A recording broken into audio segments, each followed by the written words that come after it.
Hello there, I'm Randy Skretvet, the author of Laurel and Hardy, The Magic Behind the Movies, and you and I are going to watch a wonderful film called Leave 'Em Laughing, which was filmed Thursday, November 3rd, 1927, through Friday, November 11th of 1927, and director Clyde Bruckman directed some retakes on Saturday, November 12th, and Thursday, November the 17th. It was copyrighted on January 9th, 1928 by MGM and released on January 28th, 1928. Hal Roach himself came up with the idea for this film, which had the working title of A Little Laughing Gas. Now, this opening scene will be familiar to fans of the television comedy Friends, because a poster from this scene adorned the wall of Chandler and Joey's apartment. You also see that there is some blue tinting here. This was a way of indicating night scenes, and we've just gone now to amber. Now, the blue was often used earlier in the 20s when the film stock was not yet light-sensitive enough to permit shooting at night. But this tinting, it involved soaking each theatrical print in a dye. Now, in this case, with the blue and amber tints alternating, the shots for each color would have been dyed and then re-spliced together in narrative order on the print that you would see in the movie theater.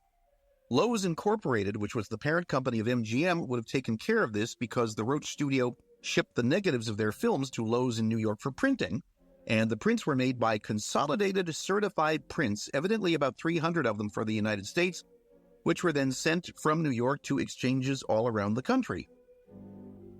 Now, Laurel and Hardy share a bed here, which they do in at least 22 of their films. It's as many as I could think of from memory. We'll see that again in Angora Love, and they did earlier in Slipping Wives. They have to be in close proximity for comedic reasons. It would be very difficult for them to be funny if they were in separate beds. Now, we have this hot water bottle gag. And before long, you're going to see Ollie displaying a fine example of visual acting. Obviously, in a silent movie, you don't have the ability to convey anything through dialogue. It all has to be through mime or through facial expressions. And now, of course, we have Mr. Laurel with the water bottle emptying its contents into the bed. And his facial expressions in this scene are just a wonderful example of visual acting. And also shows you how subtle the Hal Roach comedies were in comparison to, say, the Mack Sennett comedies, where everything was fast and for big visual gags, everything done on a grand scale. The Hal Roach comedies were really based on characterization and personality, and something like this is a fine example of how Roach differed from Mack Sennett and other silent comedy producers of the time. You may have noticed on the titles that Leo McCarey was a supervising director and that George Stevens was also the cameraman on this.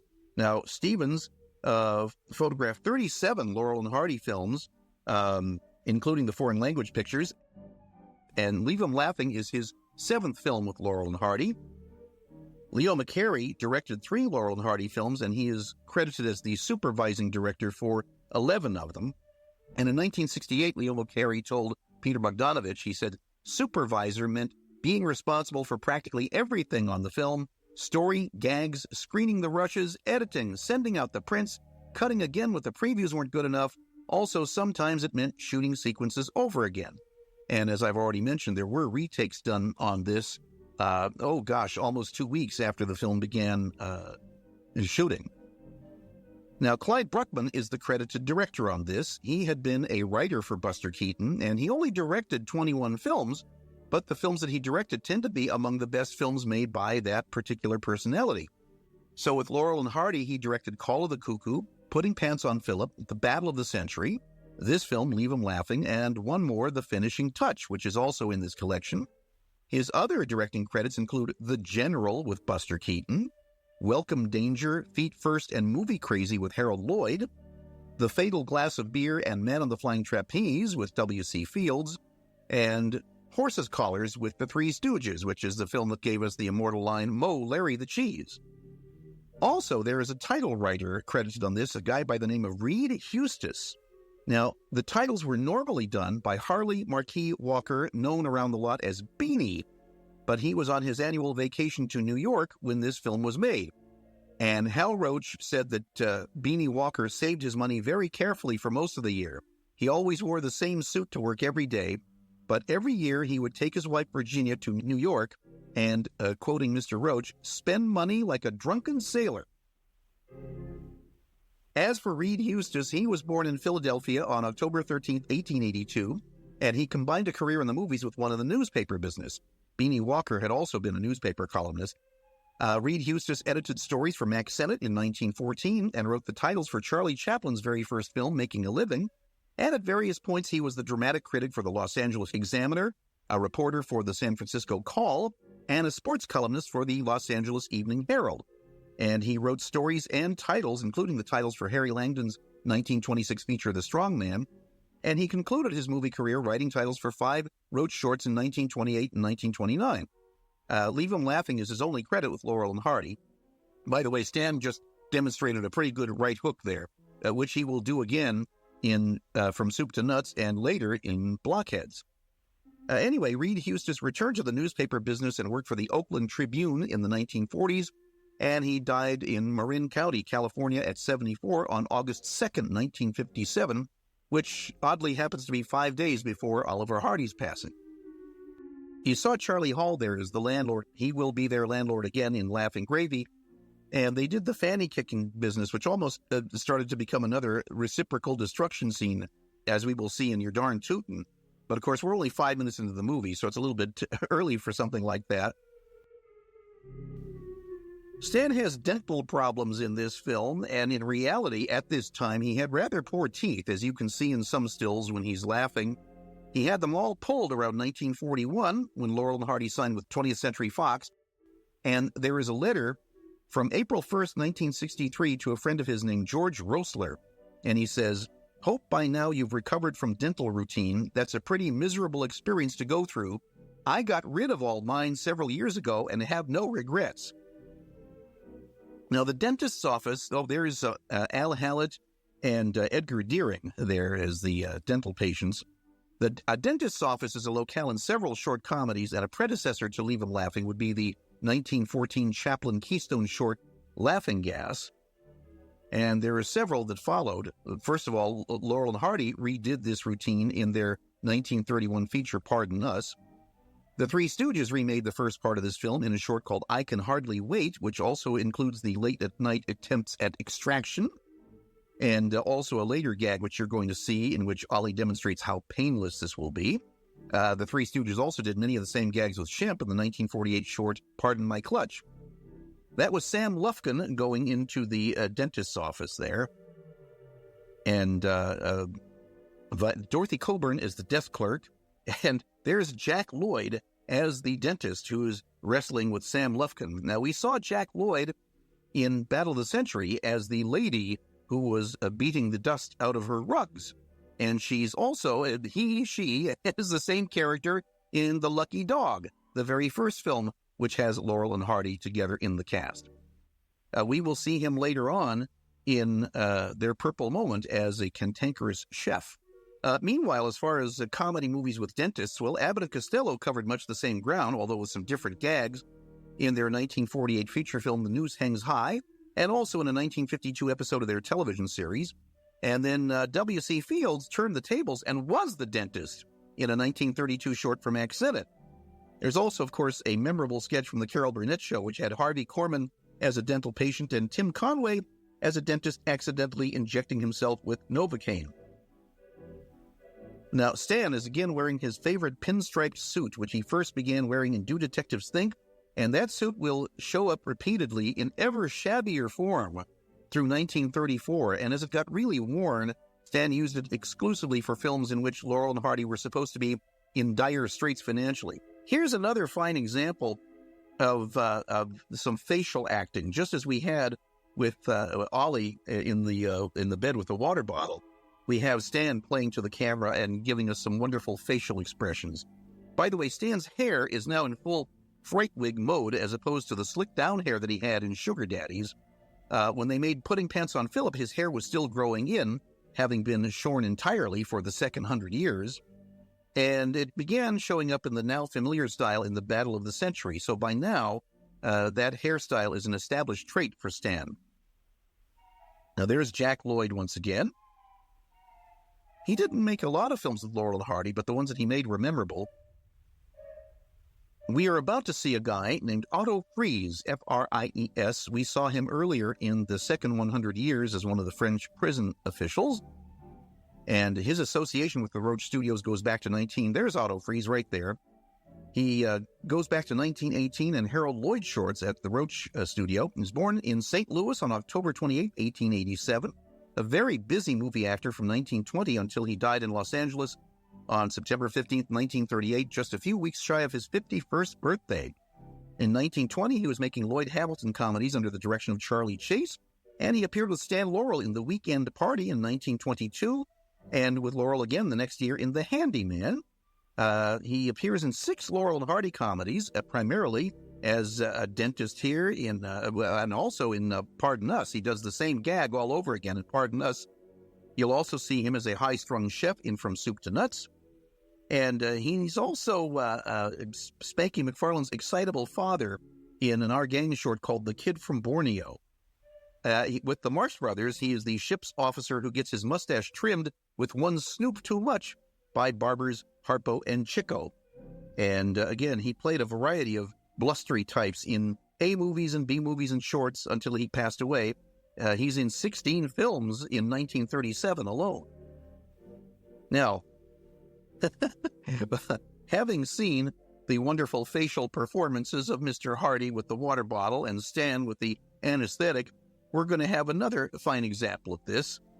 I think this was something that Leo McCarey really decided that they should stress because it is something entirely different from what you were seeing in silent comedy at the time. Maybe Chaplin was doing this, but Laurel and Hardy really used the camera for facial expressions and for reactions.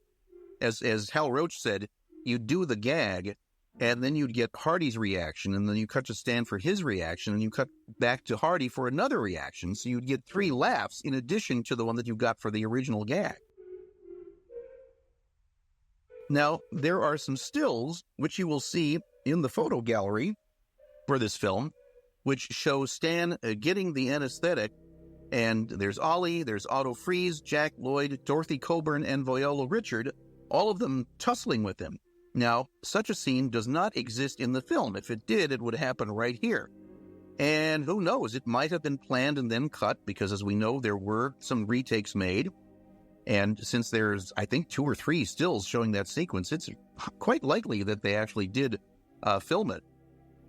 In case you're wondering, laughing gas is nitrous oxide. And this film is the first Laurel and Hardy film with a laughing jag scene. We will see later ones in Blotto, Scram, The Devil's Brother, Them Thar Hills, and Stan Only in Way Out West.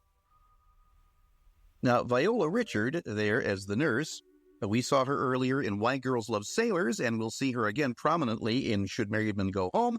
She's 23 years old here and appeared in 14 silent Hal Roach comedies. And Dorothy Coburn as the receptionist, we saw her prominently in Putting Pants on Philip and The Battle of the Century, and we will see her again very prominently in The Finishing Touch. And here we see the laughing gas or nitrous oxide taking its effect on Stan and Ollie, and it evidently is very potent because it will last, well, at least for the rest of this movie. Now, we are outside the Harry H. Culver and Company building, which is now the luxurious Culver Hotel, now at 9400 Culver Boulevard in Culver City. And we're at the Main Street side. Also, according to the website imcdb.org, the Internet Movie Cars Database, Stan and Ollie's car is a 1920 Ford Model T with a 1927 license plate of 125-592. We will see other Model Ts again in Perfect Day, Hog Wild, One Good Turn, Busybodies, and Them Thar Hills.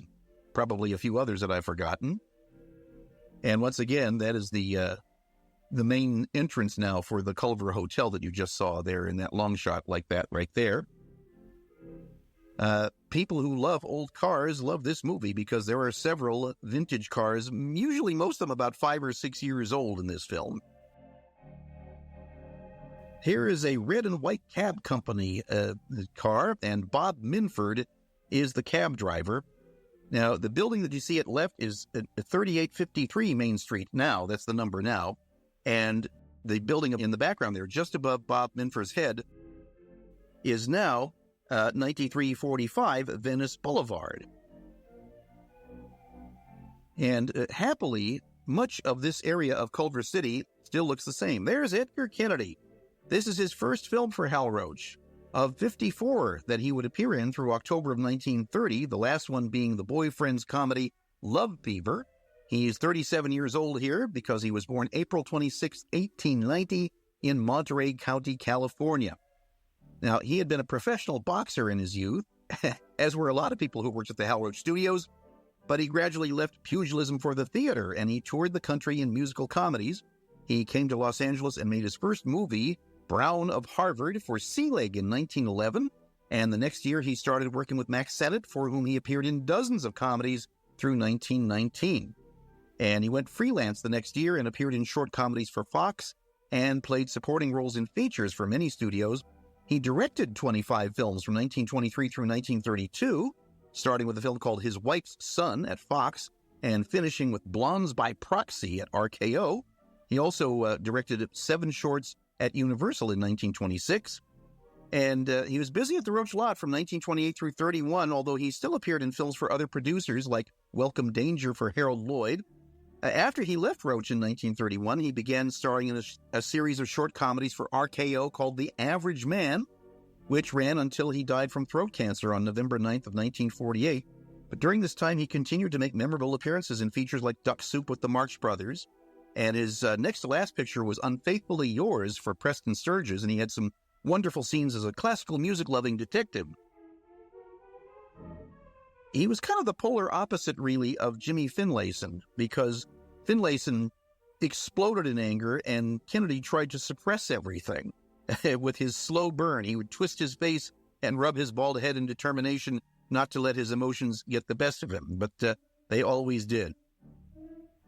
By the way, we have already seen a 1922 Chevrolet FB and a 1926 Chevrolet Superior V as some of the other cars in this film. We also see in the background there is a fellow that you see all the time in Laurel and Hardy films called Jack Hill. And he is in 37 Laurel and Hardy films. He has a distinctive nose and ears. And he was born in Roanoke, Virginia on September 12, 1887. We will see him again in Their Purple Moment and Two Tars. He had worked as a mechanic and actor at the Keystone Studio before coming to the Roach lot, and he was still doing stunts as well as extra work well into the 1940s. His last known credit is an episode of the TV show Laramie from 1959. Now, the section of Main Street that we see here was then between 7000 Main Street, the Bank of America, or actually the Bank of Italy at that point, and 7012, the Piggly Wiggly Market. You can see the sign for that at the left.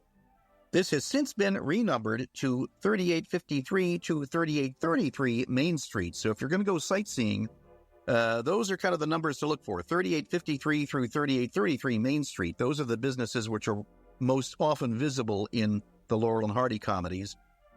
We have the Bank of Italy. We have Mosier's Art Shop with Kodak Finishing.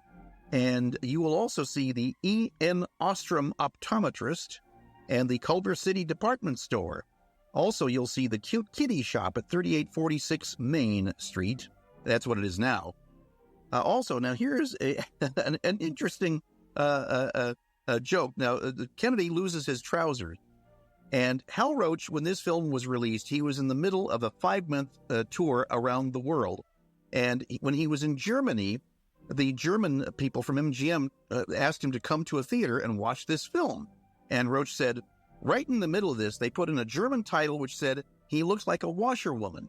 The audience laughed like hell at this title. Then I found out that there was a dirty saying in Germany about a washerwoman leaning over and somebody attacking her from the back.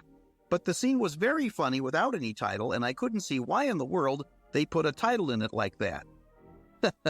So I guess that is the problem with silent films, is that the individual distributors in other countries, they, of course, made their own titles in their own language. And I guess sometimes they took liberties and added things which were not in the American edition of the film. By the way, Jack Hill's car there right behind them is a 1921 Studebaker Big 6 EG. There again is E.N. Ostrom, optometrist. Now, he was actually Earl Newton Ostrom, and his office in 1927 was at 7004 Main Street in Culver City, which is now 3847. Also, you see the Culver City department store, which, by the way, was having a $1 days sale at the time of filming. And you'll see some people there on Main Street who are rather glumly watching Laurel and Hardy's antics. And they, of course, are real citizens, real Culver City citizens, not too happy about having their Main Street blocked off and inaccessible because of this filming. But it does, there they are. This does add rather a documentary authenticity to these scenes. So I don't think those people were paid extras. I think they were just actual folks watching the filming. Obviously, you couldn't stop the business for every one of these shops while you were making this film. You'd never be able to film here again. Now, Roach sent this film to the New York offices of Lowe's Incorporated, and Fred Quimby sent a telegram saying, "Just finished screening Leave 'em Laughing for committee. Stop. To a man, it was a continuous roar. I had a pain in my side when I left the projection room. It is a riot. Laurel and Hardy doing marvelous work. We should get $1,000 a day for this one. Regards, and a happy and prosperous New Year." Now, we are about to leave Culver City and go to the Hal Roach back lot for a gag which will be repeated in the 1929 talkie The Perfect Day, and Edgar Kennedy there will once again take the plunge with Stan and Ollie. And as our day of hilarity concludes, this is Randy Skretvet, and I thank you for listening.